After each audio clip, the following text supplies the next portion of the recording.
All right, joining us now to preview this weekend's Kentucky Derby is horse racing host and reporter for NYRA, Acacia Courtney. It's good to have you here. How are you doing today? I'm sure you're stoked for this weekend. I am. I'm doing great. Thanks. It's nice to have the Kentucky Derby back on the calendar where it belongs and kind of have a little bit of a sense of normalcy this year. That's right. Like, does this build up? Like, how different does it feel this year compared to like last year's running of the Kentucky Derby when it obviously had to be shifted around a little bit? Yeah, I mean, it's so crazy. We kicked off the Triple Crown last year with the Belmont Stakes at a different distance, at a different time of year.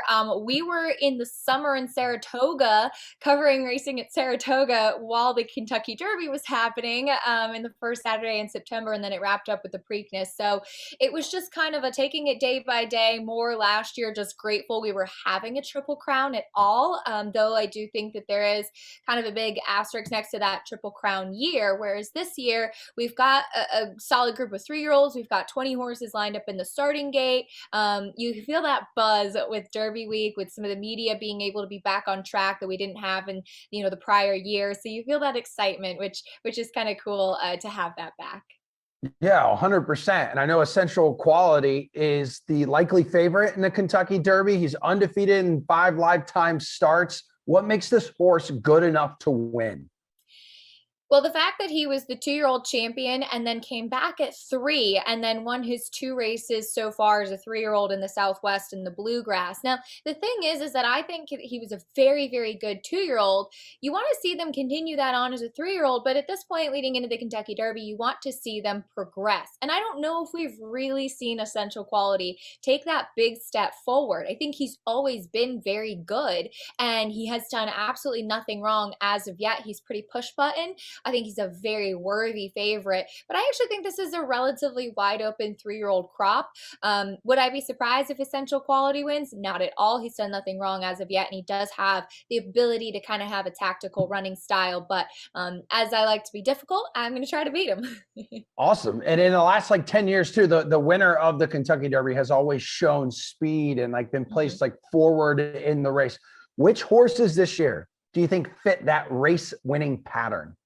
Well, I think more than anything, you want a horse maybe that's not necessarily going to be setting the pace, but has the ability to kind of be up on top of it. I think to me, the main speeds are going to be Rock Your World and Soup and Sandwich, both of whom are drawn a little bit more towards the outside. I actually spoke to Soup and Sandwich's trainer, Mark Cassie, yesterday, and he told me this was, of course, before the draw. He said, it really doesn't need to be on the lead. He can kind of stalk right off of Rock Your World. However, now Soup and Sandwich is out in post 19 of 20. So he can kind of let the race unfold to his inside, but I'd imagine his jockey Tyler Gaffleone is going to have his hand forced a little bit as far as setting the pace. The question with those 2 horses is, are they going to be able to sustain that speed? And hopefully be able to continue on for 1.25 miles, because a lot are going further. In kind of that right behind, I think it's going to be Essential Quality, Highly Motivated, Hot Rod Charlie. Those are horses that can be kind of up in that first flight. Yeah, you mentioned trainer. I know a lot of people immediately go to like Bob Baffert here, currently tied for the most Kentucky Derby wins with 6. I mean, this year he has only 1 horse, Medina Spirit. So how do you rate his chances? I still think he's a big player. He's another one. He's not slow. He was beaten pretty soundly by Rock Your World last time out in the Santa Anita Derby. He was also beaten pretty soundly by Life is Good, who was Bob Baffert's, I think, best horse as far as a Derby option. Will not be participating in the Kentucky Derby this year due to an injury. So we're kind of seeing, I guess, the next level, the kind of B team, which for Bob Baffert is still a pretty deep bench. It's still a pretty strong hand here. So he's another one that I do think has a shot. He's got John Velasquez aboard. Of course, Johnny and Bob Baffert teamed up to win the Derby last year with Authentic. And for him, he's going to try to turn the tables on Rock Your World. He knows his game now, as Rock Your World in the Santa Anita Derby was his first time on the dirt after starting his first 2 races on turf. Well, how about trainer Doug ONeill? He's won the Derby twice with I'll Have Another. That was 2012 and the Nyquist 2016. This year he has Hot Rod Charlie. So how does he stack up to this year's field?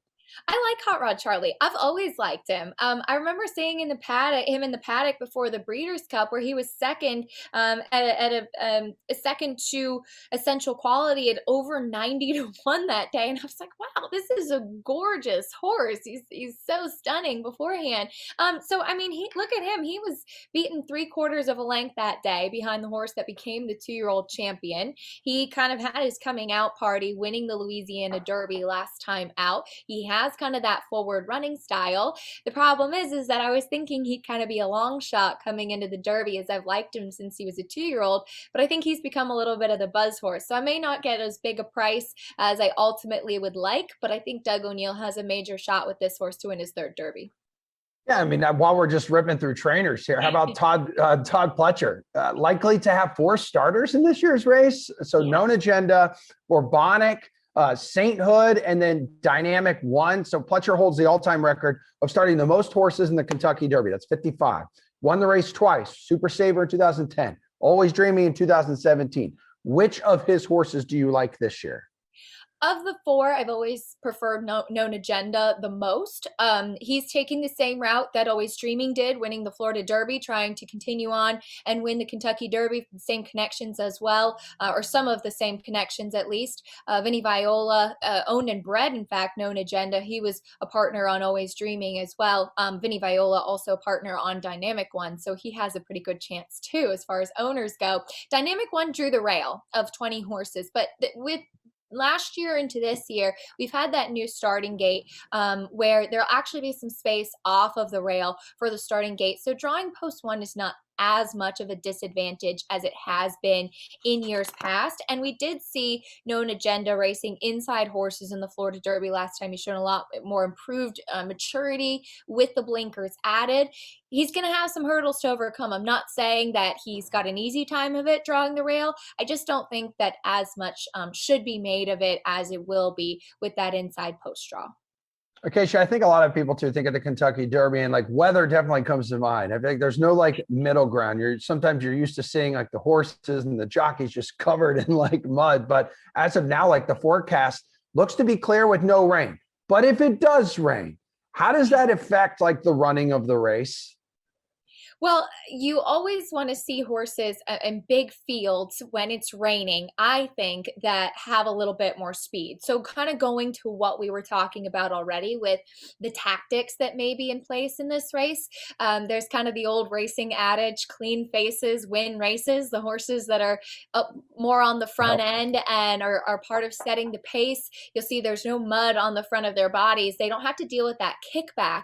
With a big field, 20 horses, that's likely the largest race that any of these horses will ever run in, unless they decide to go run in a race in Australia or something like that. You know, we in the US don't run 20 horse races unless it's a race like the Derby or in the Triple Crown. So there's going to be a lot of kickback coming back as far as the mud is concerned. If it is rained, I think that horses with a forward placed running style have a big advantage when it comes to that. Okay, so fans love to make money here when they bet the Derby, obviously. Give us a long shot you like this year. I'm gonna say Super Stock. I think that he's a horse that is one that's really kind of impressed on the track. I think he'll be a pretty big price. He was a big price at winning the Arkansas Derby. I think that he will have to improve to beat some of the other horses that we've discussed heading into it as far as a potential win candidate. But I think that he's got the physical makeup and the running style to kind of be a true closer. He was a little bit more forwardly placed last time, and he had a dream setup with 2 horses setting the pace in the Arkansas Derby. But Steve Asmussen had said that he had kind of rushed to get to the Rebel and was really kind of fine-tuned for the Arkansas Derby. I think now making the 3rd start of his 3-year-old season, we're going to see an improved horse, and he'll need to improve. But he's one at a big price, I think, could grab a share. Okay, so before you take off, we want Acacia Courtney's pick to win the Kentucky Derby. Let's go, girlfriend. Hook it up. I'm going to go Hot Rod Charlie. He's a horse I've liked since he was a 2-year-old. I think he has the right running style. Flavien Prat got elevated to win the Derby with Country House a couple of years ago, and certainly his barn, Doug ONeill, knows how to win the Kentucky Derby.